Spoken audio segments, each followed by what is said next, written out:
Hi, this is Chef Dan Catania. Thanks for tuning in to MealPro.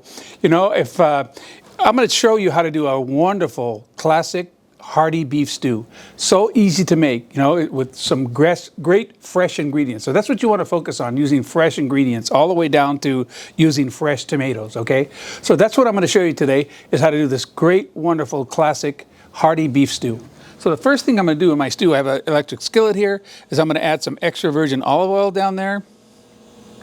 And then I'm going to brown off my beef. I'm just going to add that to the pan. Like I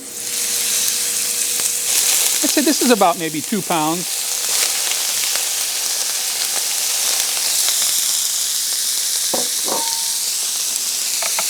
Okay, I'm going to brown that off.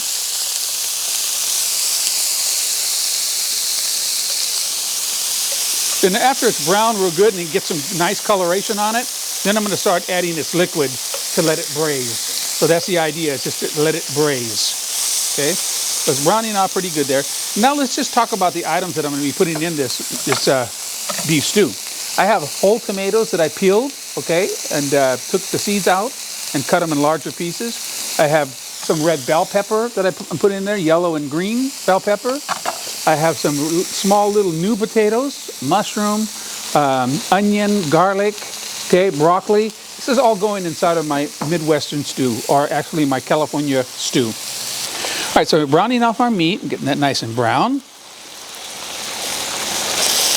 Okay, when that's done, then I'm going to add my peppers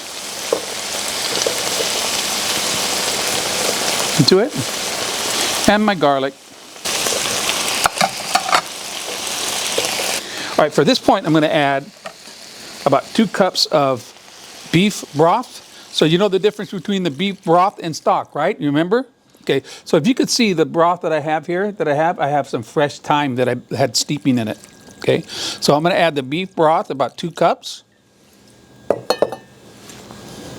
Now at this point, what I'm going to do is also going to add my red wine. So I have a cup of red wine that I'm going to add to it as well too. Okay, red wine. You could add either a Cabernet Sauvignon if you want, or a Merlot, any type of red wine, Burgundy. You know, just to give it some real good wine depth flavor to it.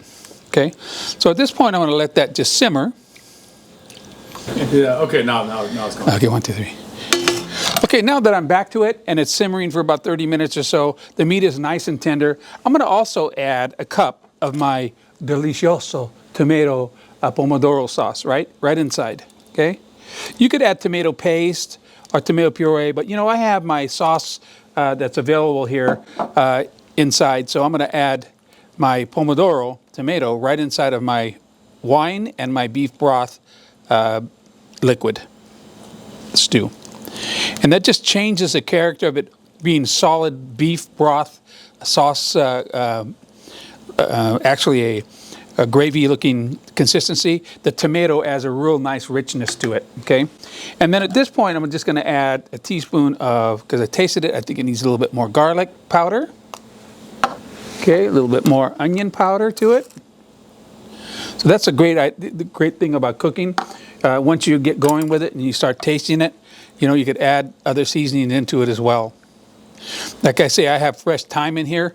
If you wanted to add some fresh oregano, you know, bay leaves, or whatever, you could do whatever you want.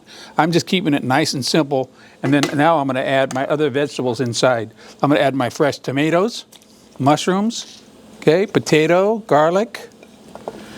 And I'm going to leave the broccoli out because I want to cook my potatoes a little bit better, more tender. And then the broccoli, as I mentioned, almost like a stir fry, you want to add that in last. Okay, so it's not all mushy. Or you don't even have to add the broccoli. So it's entirely up to you. Okay, so that's nice and hearty. As you can see the mushrooms in there, the roasted shallots in there. You can see the peppers in there, potatoes are in there. The fresh tomato is in there. What a great stew. Oh, man. It goes real good with like polenta, goes real good like with maybe a mashed potato. But also, like I say, I have little Yukon Gold potatoes that are right inside here as well too. And then, as I mentioned, I got a slurry of potato starch, okay? And I'm not using water, I'm using wine into it to thin it down so I could thicken up my gravy in my stew. Okay, I'm just going to pour it around and stir it at the same time and not do it in the same direct area. Just going to make sure you just pour it around real nice. Okay, let it do its thing by thickening. And the reason, like I say, I use potato starch or coconut flour, or there's other flours that are not the all-purpose, because there may be some people that come to your house that want gluten-free. So if they want gluten-free, guess what? You know, you could use the potato starch to thicken up your product with no problem, and it just takes care of that with ease. Okay, so I'm gonna let this simmer here pretty soon here. This is looking like a great stew. Two things you would do too. I do it in an electric skillet, and you would cover it if you had to do that for a while too, and let it, you know, all the vegetables loosen up a little bit and get a little bit more soft. But primarily, that's just about it. You know, you just keep doing your thing. Make sure that it thickens up a little bit better. I'm going to add a little bit more thickening and seasoning, slurry to it. And then at that point, once it simmers and stuff, I add my broccoli. Like I said, you could add broccoli, you could add cauliflower, you could add whatever you want to add into your California farm-to-table stew, beef stew. Look at that, it's really thickening up real nice, as you can see and tell. Yeah, nice gravy. So what's the difference between gravy now and sauce, you remember?